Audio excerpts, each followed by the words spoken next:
acordo com dados do IBGE, Rio Preto tem aproximadamente 480 mil habitantes. Cerca de 11% dessa população tem entre 10 e 19 anos. Essa faixa etária levanta opiniões controversas. Melhor fase da vida, idade de vulnerabilidades ou simplesmente aborrecência?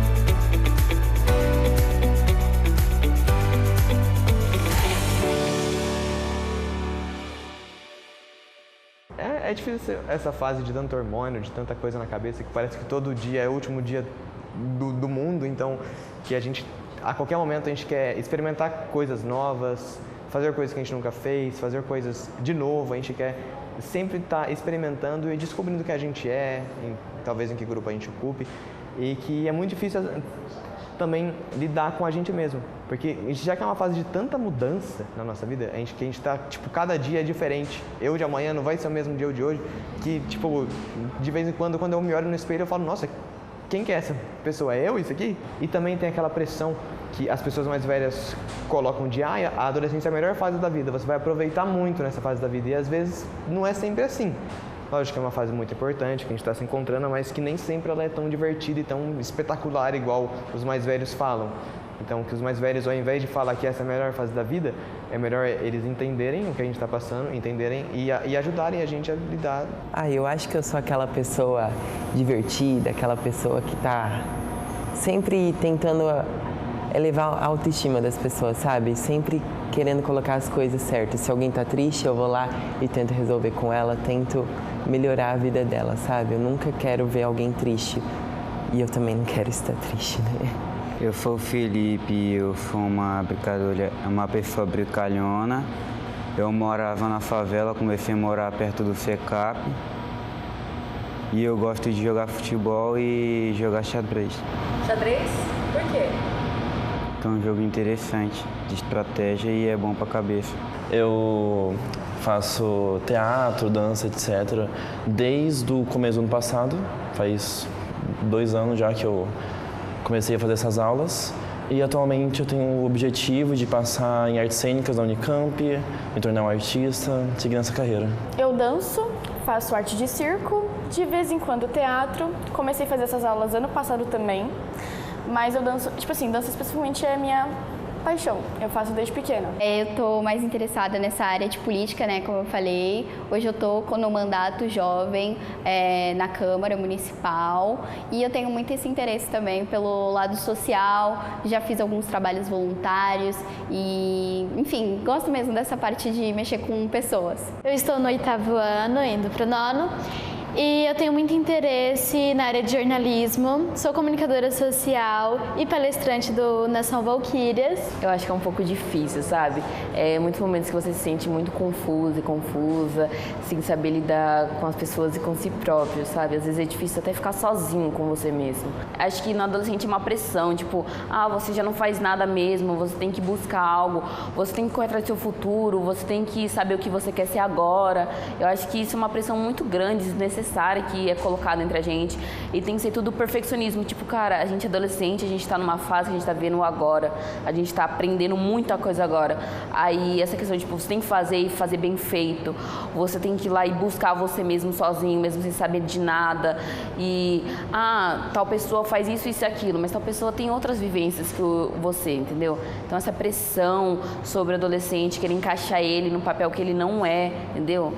Nessa ideia que as pessoas mais velhas têm de adolescente como eles eram no passado, não na geração de agora, no ano de agora, com tudo que tem acontecido. Então, padronizar o adolescente, colocar isso nele dentro dessa caixa, de ele tem que ser isso e aquilo, fazer isso e aquilo, nesse momento, é muito ruim, porque acaba distraindo a gente, acaba deixando a gente muito mais desmotivado, sabe? Forte, muito intenso, muito sincero.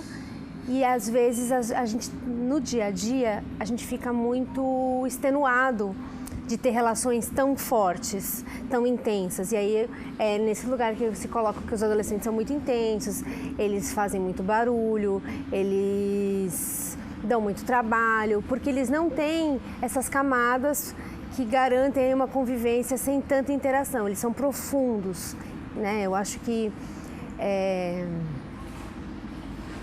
esse é o desafio de você, muitas vezes, se colocar numa posição de exposição quando você está de frente com um adolescente.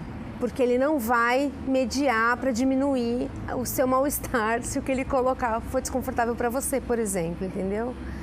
É uma coisa muito mais dilaceradora, eu acho. E você tem que estar disposto. Não dá para você ir mais ou menos, ir com um pouco de vontade, querer menos contato, porque eles vêm com 100%, eles têm uma energia. E, infelizmente, hoje, o adolescente, né, o jovem, ele é visto como... ele é muito subjugado, né? Então, temos alguns pensamentos de que você não sabe nada do que você está falando, você é muito jovem, né? Então, eles se sentem muito descredibilizados, né, pela faixa etária. E muitas das vezes, né, essa reflexão da família, né, ela vem no sentido da proteção propriamente, né? Mas a descredibilização por conta da faixa etária não é um processo mais viável para diálogo. A partir do momento que você entende que o jovem ele não tem o poder de fala, você não vai conseguir construir diálogo com aquele jovem.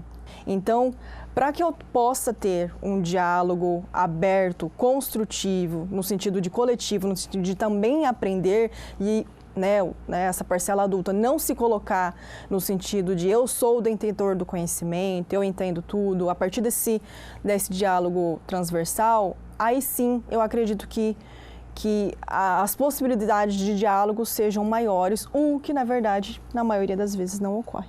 A adolescência, ela é o período de construção do si mesmo. Então, a criança, ela é do outro, ela é e está para o outro. O adolescente, ele é e está para si mesmo. E esse fechamento, ele implica a revisão de tudo aquilo que ele recebeu em uma década, aproximadamente, e a sistematização daquilo que ele assiste, que os adultos fazem. Então, a gente não pode esquecer que a maior parte da vida é adulta. Existe todo um elogio, né, à juventude, mas nós somos adultos a vida toda e somos agora longevos, né? Então, a idade média do brasileiro agora é em torno de 73, 75 anos. Então, nós estamos vivendo muito. Então, há toda uma idealização, né, do primeiro momento do processo de desenvolvimento neuropsicomotor, que é bastante enganosa. Algumas instituições oferecem atividades e espaço para diálogo e discussão nessa fase tão conflituosa da vida. Um lugar de acolher e experimentar. A gente quer mesmo contribuir para que sejam aí pessoas críticas, pessoas que se sintam bem, que se sintam respeitadas e que também se coloquem diante daquilo que não é bacana na sociedade, né? Então, eu acredito que sim, a gente dentro disso, claro que assim, no dia a dia é muito mais complexo, a gente já teve momentos mesmo assim de ter que mediar conflitos, discussões mais acaloradas, inclusive, assim como em todos os lugares, né, as questões políticas, isso também chega para eles muito forte. Mas também a gente vê tudo como uma possibilidade de crescimento, né? E é isso, assim, eu acho que de alguma forma é como trabalhar o que a educação precisa, mas de uma forma que está fora do padrão mesmo, né? E a gente convidou os adolescentes para irem ao CRAS. E o CRAS, graças a Deus, é do lado da escola. Não tinha esse risco, porque os adolescentes que eu atendo, eles pegam o ônibus, né? Então, eles vieram e a gente conseguiu fazer aqui. Só que a gente percebeu que eles não saíam daqui, do bairro. Eles não conheciam, era uma bolha, perfeitamente uma bolha. E os pais, com muito medo, óbvio, dos meninos saírem transitando pela cidade sozinhos, falavam, olha, da escola para casa, de casa para a escola. Então, eu acho que eles vão nessa proteção, exatamente por causa desse mundo que a gente vive, que eu acho que errado não está, os adolescentes acabam perdendo essa malemolência do convívio, né? de você conseguir, para além do mundo virtual, estabelecer relações reais, entender como é que as coisas... Né? A convivência ela é muito rica. A convivência com a cidade, a convivência com o motorista de ônibus, com o dono da banquinha de fruta, com o terminal rodoviário. Os adolescentes me contaram, acho que eles devem te contar também, que eles vão ao terminal e existe um lugar de resenha dos adolescentes. Eles se conhecem do terminal. Isso é muito maravilhoso. Isso nunca aconteceria de outra forma. Eu acho assim, quando o espaço virtual ele expande o espaço real, é legal, mas eu acho que é muito ruim quando ele substitui. E eu acho que eles, quando a gente se aproximou, por exemplo, desse grupo, eles estavam muito nesse lugar, assim, o mundo real era a escola e todo o resto era mundo virtual, porque eles estavam se comunicando cada um das suas casas. Quando a gente traz essa relação para o pessoal, para o direto, para o olho no olho, quando a gente leva eles para conhecer outros espaços da cidade, a gente percebe que essas relações elas vão se ampliando. E isso pode ampliar também o mundo real, porque aí tem um negócio que no terminal, quando eles se encontram, eles se conhecem, aí troca redes sociais e o negócio vai ampliando. Eles conhecem muita gente. Eles falam, você não sei o quê. E são pessoas que nunca passaram pelo bairro. E a gente tem, do nosso lado, uma grande questão, que é a arte, né? Então, a gente utiliza desse aparato lúdico para a gente conseguir extrair as vulnerabilidades e, a partir disso, realizar o trabalho social. Então, muitas das vezes, né, nos atendimentos propriamente, não verificamos tantas demandas, né, em relação a situações de vulnerabilidade. As demandas elas vão surgindo a partir do vínculo.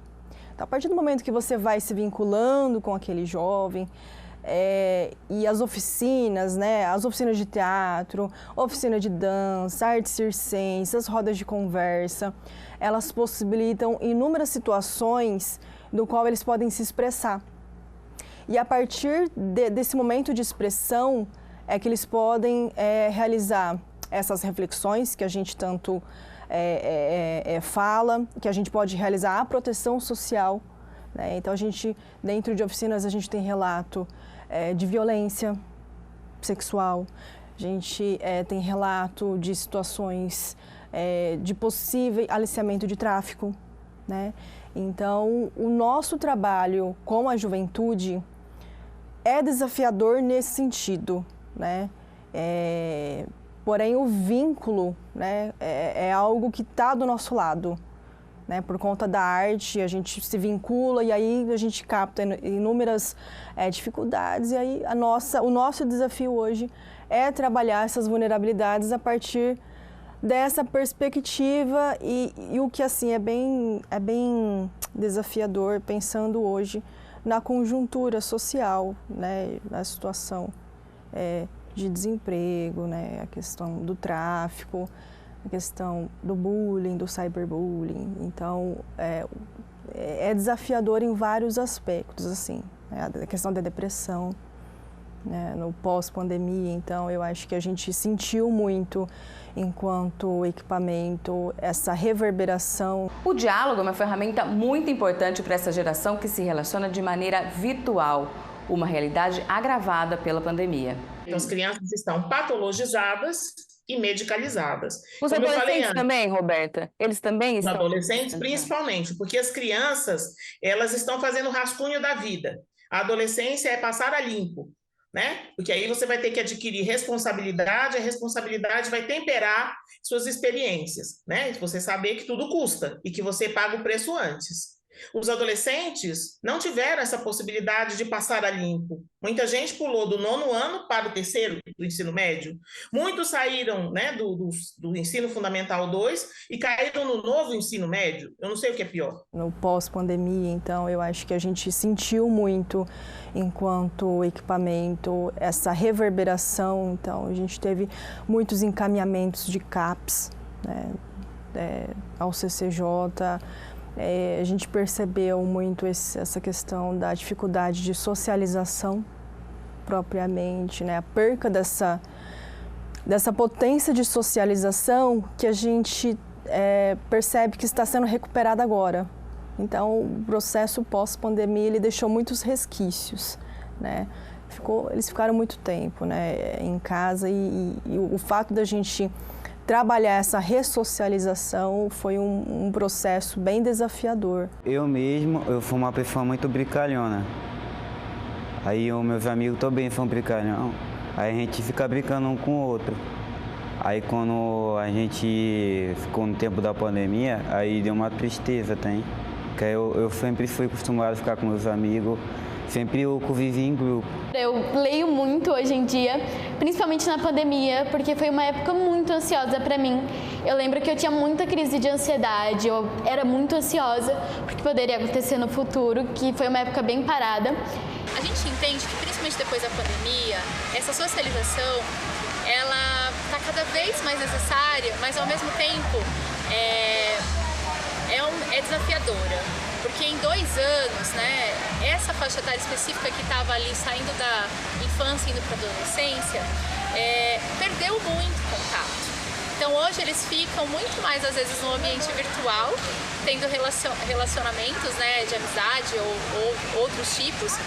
E quando você vem para o presencial, existe uma certa resistência. Que aqui, como nós somos um espaço de convivência coletiva e que tem atividades desde das linguagens artísticas até o esporte e outras, né? A gente tenta ir por vários caminhos para que esse adolescente se sinta parte.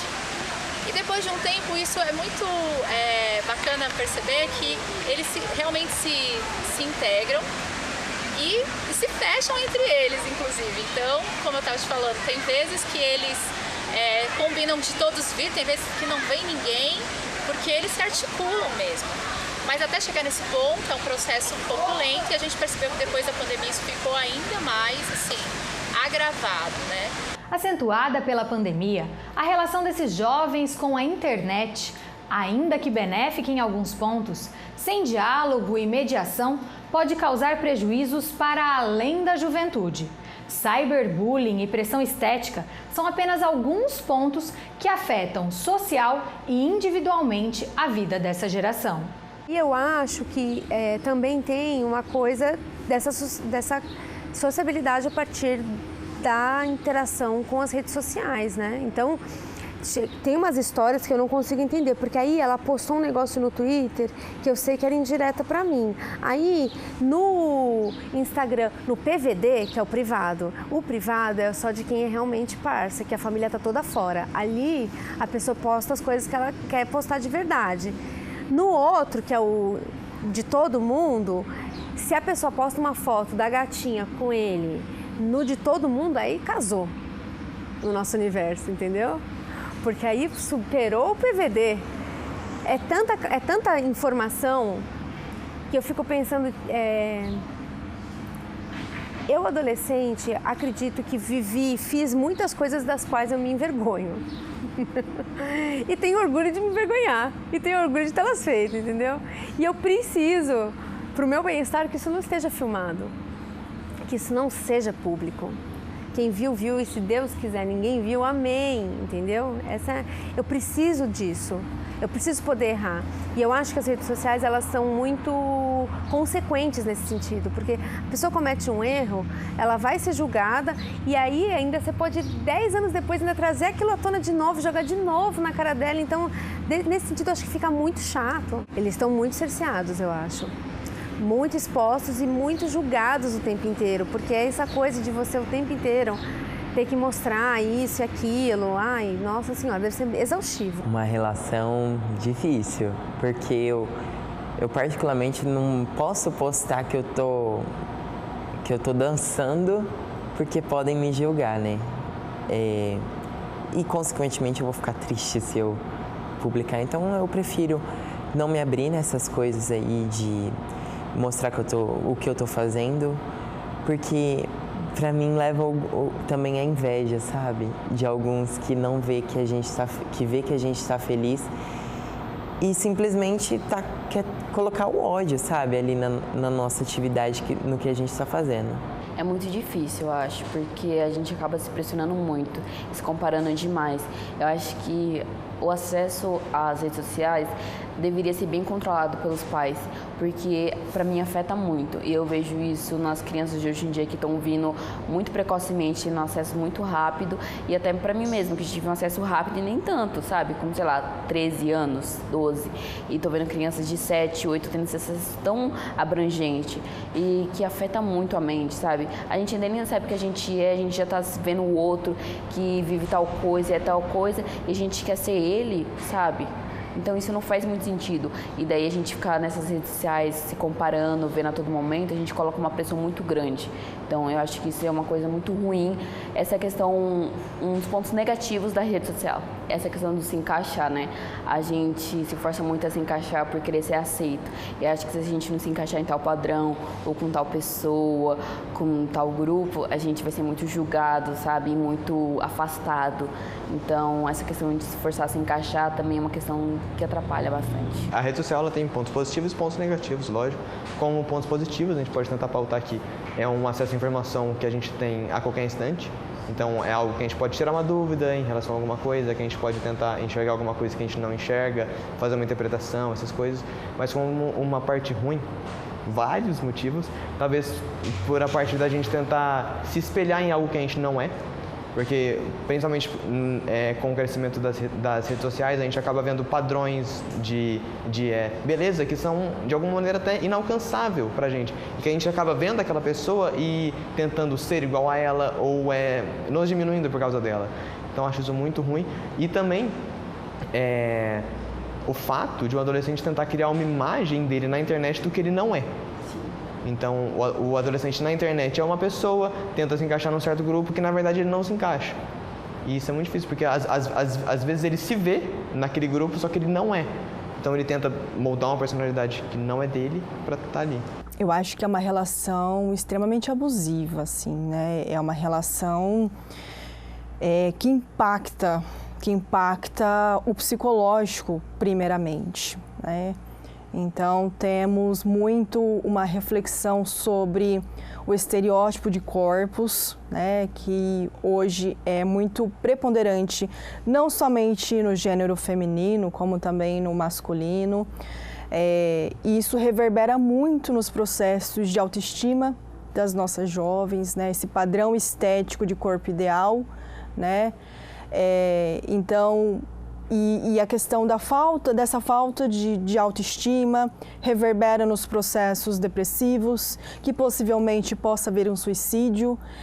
Então, as redes sociais hoje têm um forte impacto, não só nas questões estéticas propriamente, o que tem muito impacto, mas nas questões relacionais, né? Então, é muito aberto, né?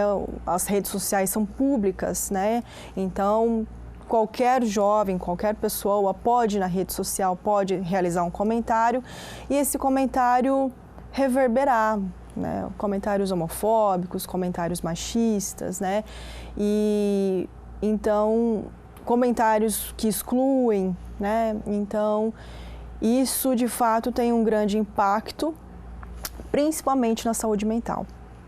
Eu, particularmente, não, porque eu não me empreendo a, padrões, por exemplo, como o Instagram, ou coisas que estão em moda, por exemplo, no Twitter. Eu não curto me prender. Eu abro as redes sociais, mas, sabe, para passar o tempo, ver alguma coisa, mas também não me prendo a nada. Eu vou falar a verdade, muitas das vezes eu me comparo, sim, porque a questão da internet tem muito isso, né, de se comparar e ver muitos corpos padrões ou aparências muito padrões. Então, às vezes eu me comparo sim, mas eu uso mais minhas redes sociais mais pra me divertir mesmo. Você olhar pra vida de alguém e você nunca se achar assim bom o suficiente ou que você é suficiente de alguma forma, acho que a gente acaba pensando que a gente é sempre inferior, né? Que a gente acaba vendo uma realidade de uma coisa e pensando que, nossa, eu tô muito abaixo disso, eu nunca vou conseguir viver isso. Então, acho que acaba sempre pensando menos de mim mesma, né? Aquela coisa, a grama do vizinho é sempre mais verde, né? Então, acho que é muito isso. Querendo ou não, pra mim foi muito essa parte de comparação, porque eu abri ali a rede social e eu vi aquelas meninas principalmente de cabelo liso, brancas e tudo mais. E eu me comparava horrores, mesmo eu tendo pessoas à minha volta que vêm da mesma realidade que eu, que conseguiram ascender socialmente e tudo mais. Mesmo com toda essa situação, com tudo isso à minha volta, querendo ou não, eu me comparava ao que estava na internet. Porque se você for num vídeo de uma menina de classe alta e tudo mais, loira, dos olhos azuis e branca e tudo mais, você abrir os comentários, você só vai ver elogio. E você abrir os vídeos de uma menina de favela e tudo mais, não vai ter a mesma quantidade, não vai ter o mesmo apreciamento. Então é uma comparação muito, muito forte, ainda mais na nossa idade, onde a gente está desenvolvendo os nossos gostos, a nossa aparência, onde a gente está buscando encontrar nosso estilo, é algo que puxa muito. E a gente sabe de casos muito trágicos de adolescentes que passaram pelo cyberbullying. A gente vem dessa lógica machista de que as mulheres têm que, enfim, elas têm que ser rivais e não tem nada a ver, né? E nós temos várias gerações vivendo juntas, umas que sabem usar, outras que sabem manejar, outras que sabem manipular e outras construir, tudo junto. E pós-pandemia, nós temos uma situação como essa aqui que seria impossível em 2019. Né? Você me entrevistar daí ou aqui. Então, a internet faz uma brincadeira de ubiquidade e uma brincadeira de possibilidade de ultrapassar o tempo do processo que não tem nada a ver com o processo de desenvolvimento. Então, a vida é analógica, a vida não é digital. Né? Nós não somos o Avatar. Né, como no filme, que a gente pula para uma outra experiência, né, e aí uma fica anestesiada e a outra não, elas coincidem. Então, há um desafio muito grande dos pais que estão antes de 2010, né, e saberemos o que será isso com a internet e o manejo disso depois que a geração de 2010 e a geração da pandemia tiver filhos, daqui a uns 30 anos. Temos muita transformação à vista e estamos num período de transição histórica. A gente não pode se vender à lógica virtual, porque a internet não tem tempo. Eu acho que a internet, às vezes, veio mais para isso, sabe? Por isso a gente ser uma geração tão ligada às redes e à internet, eu acho que é onde a gente mais consegue informação. Porque das pessoas em si, elas jogam essa responsabilidade pra gente, sabe? Da gente buscar essas informações. Então, e compreensão menos ainda, né? O adolescente, acho que é a fase menos compreendida, o adolescente e a criança. Porque vocês já passaram, pessoas mais velhas já passaram por isso e não entendem a gente, de fato, sabe? E não precisa ser entendido, não precisa que você me leia e saiba quem eu sou. Só precisa que você me respeite e compreenda no momento que eu estou passando. Então, acho que falta muito isso. E o estímulo, a gente busca a informação. Ou joga essas responsabilidades na nossa vez, sabe? A gente que tem lá ir buscar tudo e sim estar informado e estar estudando. E não, vocês podem também, pessoas mais velhas podem estar ajudando, informando a gente. Esse saber mais velho também é muito importante, porque é de uma pessoa vivida que tem essa vivência em si, essa memória. Então ela pode estar passando isso pra gente, e isso é muito importante. Espero que os adultos estejam com o adolescente, imagino que não importa a situação. Que curtem quando é a hora de curtir e que apoiem quando é o horário para apoiar. Porque o adolescente, ele vê o adulto responsável, pai, mãe, vó, que seja, como um espelho para a vida. Indiretamente, diretamente, não sei. E aí, às vezes, o que ele vive em casa, o que ele não recebe em casa, ele vai buscar em outros ambientes. E esse outro ambiente pode não ser algo saudável para ele. Então, às vezes, o que ele vê em casa, ele acha que é o correto, ele acha que é o certo e vai buscar isso na rua e para ele não é a melhor escolha.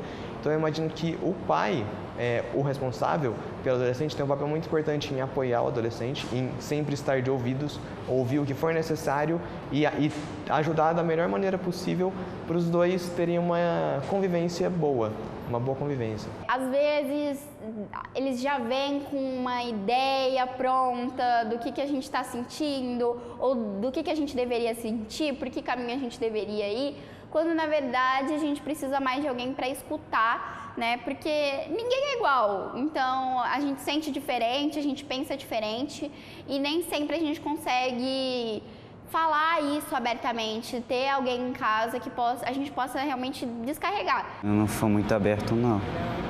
Eu não gosto de falar o que eu estou sentindo para as outras pessoas, nem para a família, nem para amigo, para ninguém. Tem uma vez que o cara não aguenta.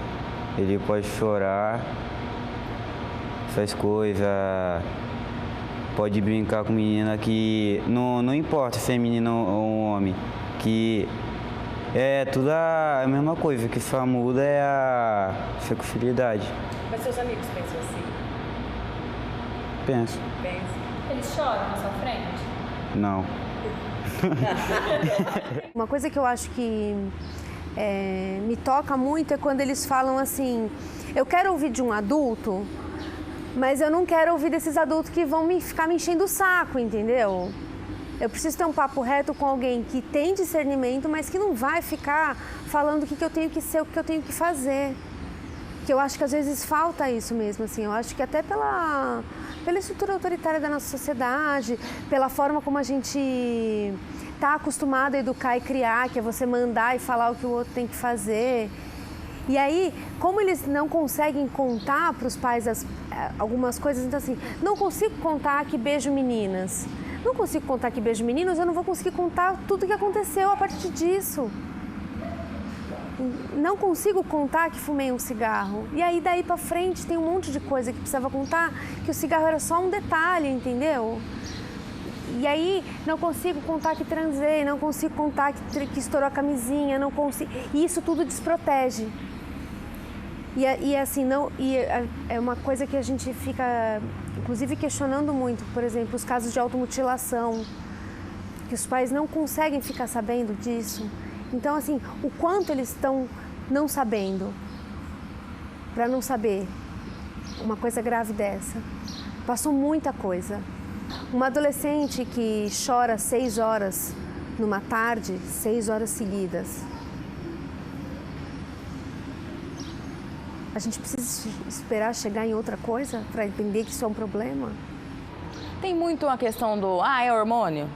Tem, mas eu acho que o principal que eu ouço é eles são muito intensos. Tipo, tá fazendo drama. Tem adultos que realmente dão muito ouvidos a gente, mas tem alguns que realmente só tá ali pra, tipo, escutar e rebater, tipo, que você tá errado. Eu, às vezes, não me sinto nem um pouco apoiada, às vezes nem um pouco ouvida, ou, tipo, nem me... Como que eu posso dizer? Ter empatia comigo. Às vezes eu entendo que, tipo assim, alguns adultos não têm empatia e não entendem o que eu sinto. Na época deles, eles já passaram pela mesma coisa? Beleza, mas não é a mesma situação, se for pensar. Cada um sofre de um jeito. Eu, às vezes, eu não me sinto apoiada, às vezes não me sinto ouvida, mas vai de adulto para adulto. Tem alguns que ouvem, sim, e entendem muito, mas tem uns que, tipo, tá ali só para rebater.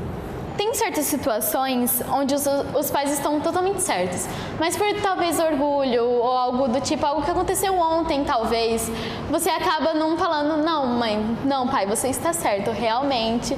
Porque, querendo ou não, tem pais que eles vão te dar uma alfinetada ali, entendeu? Você sabe que eles estão certos, mas você não quer dar o gostinho para eles. Em questão de família, para mim, significa dar apoio moral, porque... Família, às vezes pode ser no sangue? Pode, mas não é uma continuação sua, tipo, não é uma versão sua, é só, tipo, uma pessoa pra você estar junto, o seu convívio.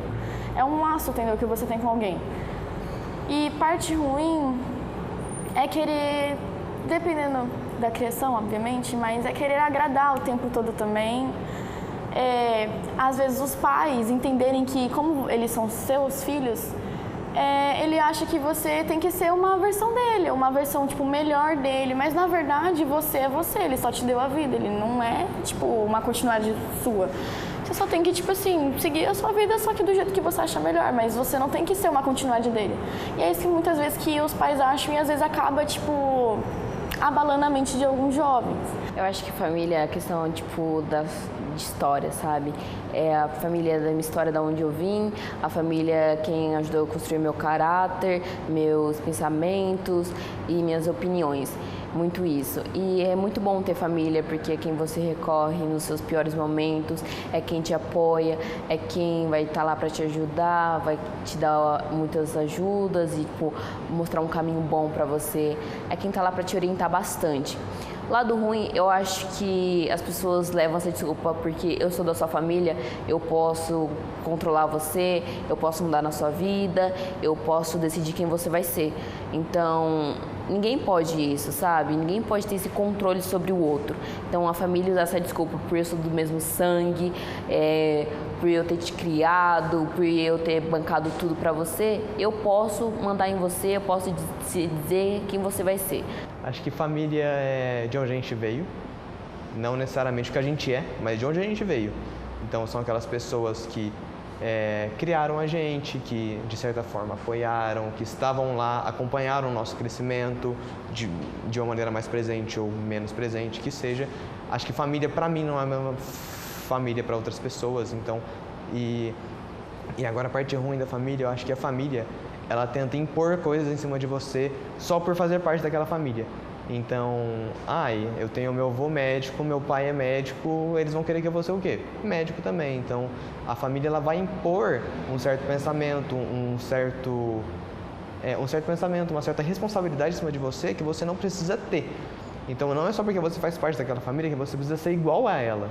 Você faz parte a ela, lógico, mas você é você. Você é quem você quiser e você não precisa ser igual a eles. E eles têm que reconhecer isso. Essa é a parte mais importante. Eu acho que eles têm que te respeitar da maneira que você é e não de como eles são. Eu brinco que o adolescente é o cara que fecha a porta.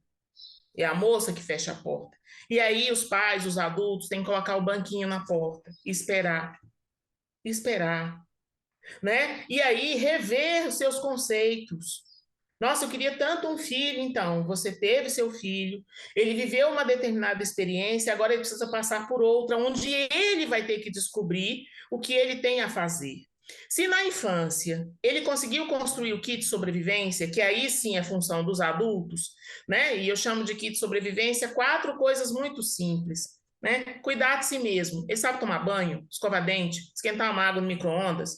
Se ele sabe como se virar para comer, se tiver uma situação de perigo, ele sabe pedir ajuda, né? Então, ele sabe se cuidar. Ele respeita o corpo do outro, né? Então, assim, não invade o seu corpo, não invade o seu quarto, ele não bate na cara da mãe, porque não pode, porque não é assim que a gente lida com as coisas. Terceiro, ele sabe esperar, ele sabe obedecer, e a palavra obedecer é muito legal, porque ela não tem nada na sua origem a ver com comando, ela tem a ver com ouvir, obe audire, é ouvir. Ele sabe ouvir. Se ele tiver essas 4 coisas, ele vai suportar a descida do precipício para a adolescência, porque ele cuida do corpo dele, não é todo mundo que vai invadi-lo, só se ele permitir. Ele respeita o corpo do outro. Então, ele vai construir relações sólidas com isso, porque ele vai saber esperar e ele ouve. Então, assim, se isso não foi feito na infância, a adolescência vai ser difícil. Então, os pais vão ter que conseguir ouvir onde está faltando um pouco do kit de sobrevivência, que, aliás, eu penso que é para a vida, né? Porque quando a gente vai envelhecendo também precisa disso. E aí ele vai começar a construir possibilidades com esse filho, com diligência. Não é com insistência, porque ele vai desistir, não é nem com paciência. Eu gosto muito de diligência, que é devagar e sempre. Ouvir é um negócio delicado, né? Ouvir é uma coisa que a gente ouve o comportamento e a gente está lá. Né? E eu sei porque eu passei por isso, de filho adolescente levar 3, 4 anos até chegar e falar, mãe, estou com medo. Né? Mas eu estava lá. Imaginar o futuro para quem vive tão intensamente o presente pode ser difícil. Os sonhos são permeados pelas experiências de cada um. Como pensar o amanhã enquanto se lida com questões tão urgentes quanto as que nos confrontam na adolescência? A gente realizou recentemente um espetáculo que fala sobre sonhos, né? E a gente entende que essa temática foi extremamente importante de ser trabalhada no sentido do quanto que pensar em perspectivas de vida, do quanto que as possibilidades de sonhar faz com que esse jovem ele comece hoje a buscar o que ele quer para o amanhã, né? Então, por hora a gente encontra a questão de querer mudar o mundo para hoje e quer tudo para hoje. Eu quero, está faltando algo aqui no asfalto, então isso precisa ser resolvido hoje. Então a gente tem muito isso, esse processo revolucionário que eles trazem. Por outra hora, e é totalmente entendível, eles se perdem um pouco nessa questão das perspectivas de vida. Então hoje eles querem algo, amanhã eles não querem mais, e isso é muito natural do processo da adolescência, né? E tá tudo bem também. Acho que eles são extremamente profundos, mas é uma profundidade que a gente nunca nadou, porque é outra profundidade. Essa profundidade que fala de outras coisas que a gente não conhece. E acho que o fato deles serem intensos exatamente indica essa profundidade, porque assim, uma coisa que pra gente, acho que às vezes a gente é muito seco, muito raso, muito pobre na interpretação do que é um adolescente, sabe? Acho que eles, na verdade, põem a gente muito escancarado e a gente quer ficar aqui tomando nosso café e fazendo de conta que tá tudo bem. E acho que eles não permitem isso. Então, acho que eles deixam a gente muito fora do eixo. Eu vejo assim que conviver com os adolescentes engrandece a minha vida, alegra a minha vida, me traz energia para fazer coisas que eu não sentiria energia para fazer, me faz acreditar que existe potência na relação, pura e simplesmente na relação, sabe? Por mais que a gente olhe e fale assim, olha, deixa o menino desenvolver as habilidades. Eu acho que a gente faz muito isso na infância, né? Eu acho que o adolescente, ele gosta, sabe do quê? Ele gosta de cheirinho no cangote, ele gosta de abraço. Ele gosta de que você se importe com o drama da Kevin, que pegou a Jéssica. É isso, e aí, como é que tá? Eu acho que é proximidade que protege. Não abafar, claro, mas é proximidade. Eu diria vínculo. Ontem eu tive uma conversa com uma mãe que fez uma...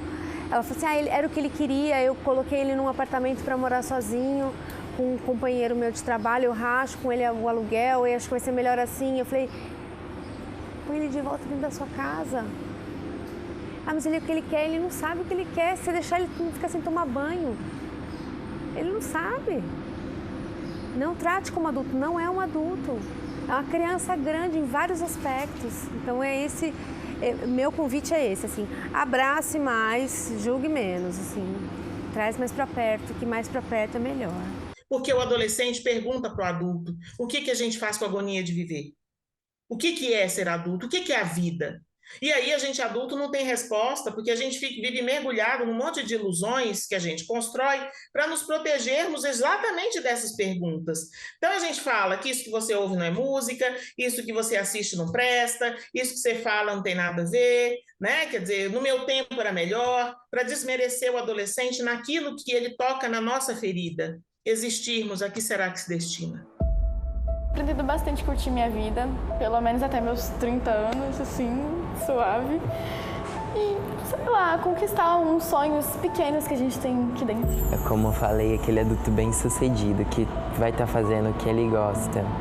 Pra mim, o adulto que eu queria ser seria uma pessoa que consegue educar, principalmente aquela parte de crianças dos anos iniciais, do fundamental, sabe? E é isso, o adulto que eu quero ser. E eu pretendo ser um pai perfeito. Eu sei que isso é impossível, mas eu pretendo realmente criar uma criança, porque eu fico muito admirado quando eu vejo uma criança ali que é 100% educada e que uma mãe respeita 100% o filho, com aquela educação respeitosa. E isso é um desejo meu. Eu queria ter um trabalho bem sucedido para quando outra pessoa precisar, é só falar que eu vou ajudar. Eu imagino que eu quero ser uma pessoa bem-sucedida, uma pessoa que esteja feliz fazendo o que eu gosto. Então, eu, por exemplo, eu já tenho um pouco decidido com o que eu quero cursar de carreira, por exemplo. Eu imagino que daqui a uns anos eu vou estar dando aula para pessoas, que é isso que eu mais quero. Eu quero compartilhar conhecimento, eu quero que o conhecimento seja um bem precioso da sociedade, porque ele realmente é. E eu acredito que é por isso que eu quero muito me envolver com política, para que eu possa mudar a realidade com que hoje eu não estou contente, com que hoje eu tenho contato e que eu falo, cara, não é isso que eu acredito, não é isso que eu acho que é válido para a sociedade, não acho que é isso que vai fazer a gente alavancar para frente, que acho que a gente vai fazer a gente progredir. Então, para o futuro, eu quero ser uma pessoa que ajude no progresso por meio da política e do engajamento social.